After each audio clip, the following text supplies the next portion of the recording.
Hello, আসসালামু আলাইকুম guys. সবাই কেমন আছেন? আশা করি সবাই ভালো আছেন। সো দক্ষিণ বাংলার বরিশাল বিভাগের পটুয়াখালী জেলায় আইছি আমি। একটা ইন্টারভিউ নিতে আইছি। পোলাপানের অবস্থা খুবই খারাপ মগপট্টলি জেলায়। সো আপনারা আমার সাথেই থাকুন। অনেক ঘোরাঘুরি করিয়া অবশেষে এক লোক পাইছি আমরা।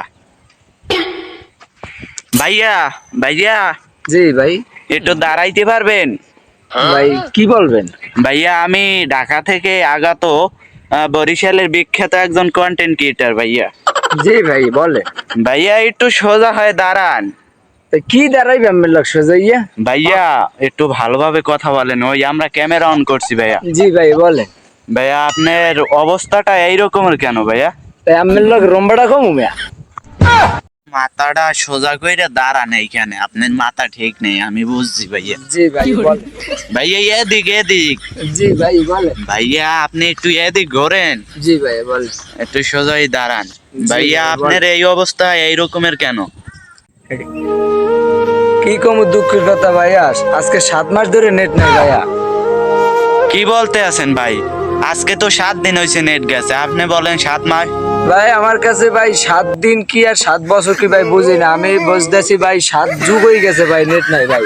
কি বলতে আছেন ভাই? আপনার মানে এত প্যারা নেট নিয়ে? জি ভাইয়া জি। আপনি ইন্টারভিউ দেওয়ার জন্য আপনাকে অসংখ্য ধন্যবাদ। এখন আপনি যেতে পারেন। জানি না আপনার ফালতু শোনার টাইম আমার নাই ভাই, আমার নেট খুঁজতে হবে ভাই। ভাইয়া আপনি ঠিক কইরে যাইয়েন।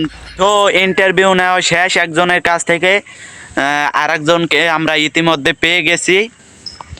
ভাইয়া ভাইয়া ভালো আছেন? ভাইয়া আপনি কি আমাকে শুনতে পাচ্ছেন? হ্যালো ভাইয়া, আপনার অবস্থা দেখি খুবই খারাপ ভাইয়া। আমি অনেক দূর থেকে আইছি ভাইয়া, আমি ঢাকা থেকে আগত বরিশালের বিখ্যাত। ভাইয়া আপনার কাছ থেকে কিছু আমি ইন্টারভিউ নিতে চাচ্ছি ভাইয়া। বলেন কি বলতে চান? ভাইয়া আপনার এই অবস্থা কেন? কে করছে আপনার এই অবস্থা? আরে মেয়ার, আজ একটা বছর ধরে নেট নাই। মাথা কি ঠিক থাকে? ভাইয়া পটুয়াখালীর অবস্থা কি এই রকমেরই ভাইয়া? পটুয়াখালী আরো একজনের কাছ থেকে জিজ্ঞেস করছি, তারও নাকি এই অবস্থা।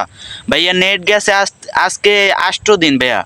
আরে মেয়ে, আপনি কি কিছু খাইয়ে আইছেন? আজ নেট নাই, 1 বছরের বেশি সময় আছে, আপনি নেট নাই। ভাইয়া আপনার কি মাথা ঠিক আছে? আপনি কি কিছু খাইছেন?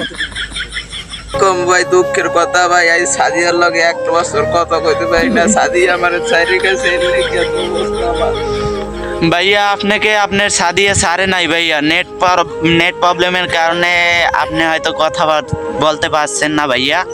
আপনি টেনশন করেন না ভাইয়া, নেট দেবে ভাইয়া। হ্যালো। সো গাইস, পটুয়াখালী আসে দেখতে পারলাম যে পটুয়াখালীর অবস্থা খুবই খারাপ। কি বলবো দুঃখের কথা, তারা অনেক পোলাপান রাস্তায় নেমে গেছে, কেউ মাথায় বি করছে, উল্টো পাল্টা কথা বলে। সো পটুয়াখালীর অবস্থা নেটের কারণে খুবই খারাপ। আপনি এত দেখতেই পাচ্ছেন পটুয়াখালীর অবস্থা। সবাই দোয়া করবেন পটুয়াখালীর ছেলেদের জন্য। অ্যান্ড আপনাদের কোন কোন জেলায় এই রকমের হয়েছে অবশ্যই জানাবেন নেটের কারণে। থ্যাংক ইউ, ভালো থাকবেন, সুস্থ থাকবেন। বিলের বাড়ি মাল্টিমিডিয়ার পক্ষ থেকে সবাইকে ধন্যবাদ।